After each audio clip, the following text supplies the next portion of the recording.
আসসালামু আলাইকুম এভরিওয়ান। কাছে দূরে যে যেখান থেকে আমার ভিডিও দেখছো সকলকে, সবাই কেমন আছো? নিশ্চয়ই ভালো আছো। আল্লাহর রহমতে আমরাও ভালো আছি। তো শীত চলে এসছে। শীতে নিশ্চয়ই আমরা পাখির গোশ খেয়ে থাকি। যে যেই পাখিটা ভালোবাসো সেটাই নিশ্চয়ই খাও। আমরা কোয়েল পাখি, হাঁসের পাখি, যে কোনো হাঁস এগুলো খেয়ে থাকি। তো আমি এইবার শীতে তোমাদের জন্য রেসিপি নিয়ে চলে আসলাম, ভুরুই পাখির রেসিপি। তো ভুরুই পাখি এগুলো গ্রাম থেকে নিয়ে আসা হয়েছে। তো আমরা টাউনের মানুষ ভুরুই পাখি নাও চিনতে পারি, কিন্তু গ্রামের আগেকার মানুষগুলো কিন্তু এই পাখিটা অবশ্যই চেনে। তো আমি ভুরুই পাখিগুলো খুবই ছোট হয়, সেগুলো তোমাদেরকে দেখানোর সুযোগ পাইনি, তবে রেসিপিটা তোমাদের সঙ্গে শেয়ার করছি। তো তার জন্য আমি গোশগুলোকে টুকরো করে সুন্দর করে ধুয়ে নিয়েছি, এবং আমি যেহেতু বাচ্চার জন্য রানবো তাই এখানে কিছুটা আলু অ্যাড করব। তো আলুগুলোকেও কেটে সুন্দর করে ধুয়ে নিয়েছি, মশলাগুলোকেও গুছিয়ে নিয়েছি।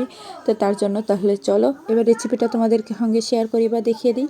তার জন্য চুলাতে একটি কড়াই দিয়ে, কড়াইটা গরম হলে তাতে পরিমাণ মতো তেল দিয়ে তেলের ভিতরে পেঁয়াজ কুচি এবং গরম মশলায় আছে তেজপাতা, এলাচ ফল, দারচিনি দিয়ে খুব ভালো করে ভাজা হলে তার ভিতরে দিয়ে দেব বাটা মশলার পেস্ট, আদা রসুন জিরে। তারপরে দিয়ে দেব হলুদের গুঁড়া, ঝালের গুঁড়া, লবণ, একটু ধনিয়া গুঁড়া দিয়ে খুব ভালো করে মশলাটাকে একটু পানি দিয়ে কষিয়ে নিব। কষানো হয়ে গেলে তার ভিতরে মুরগির গোশগুলাকে দিয়ে দেব, দিয়ে খুব ভালো করে কষাবো।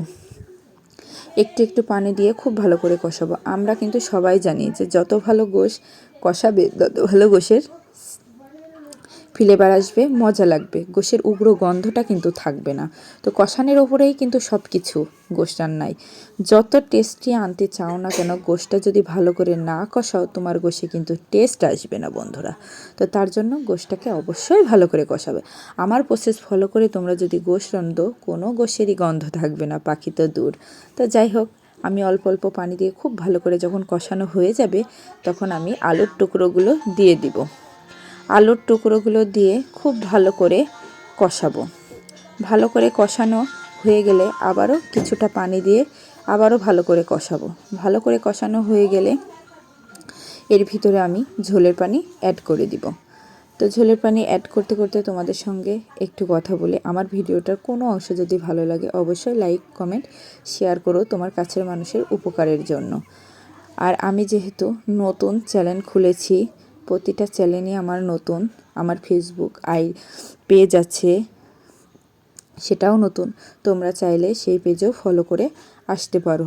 আমার ফেসবুক পেজের নামও সাদিকস মম, আর ইউটিউব চ্যানেলের নামও সাদিকস মম।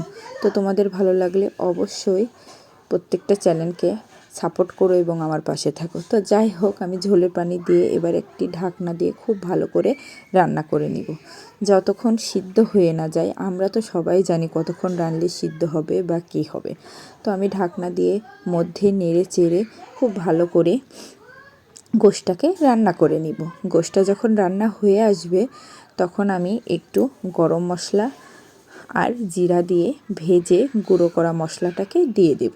এটা কিন্তু গোশের স্বাদকে দ্বিগুণ বাড়িয়ে দেয়। তোমরা করেই দেখবে, এই প্রসেসটা ফলো করে দেখবে, মজা লাগে কিন্তু।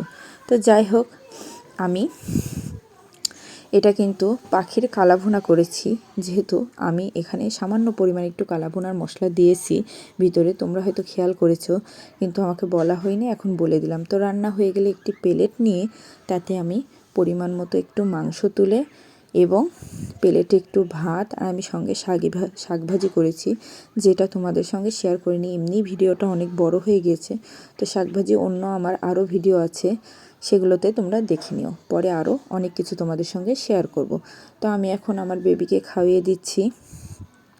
তো আমার বেবি কয়েকদিন আগে একটু অসুস্থ হয়েছিল, আল্লাহর রহমতে এবং তোমাদের দোয়ায় আমার বাচ্চা এখন সম্পূর্ণ পরিমাণে সুস্থ আছে। তারপরেও আমি ওকে এখনও কুপুত্তি জিনিস খাওয়াইনি, কুপুত্তির বাইরে খাবার খাওয়াচ্ছি।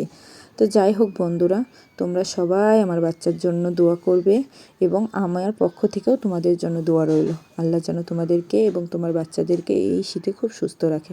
তো বন্ধুরা, আজকে এই পর্যন্ত, দেখা হবে অন্য ভিডিওতে। আল্লাহ হাফেজ।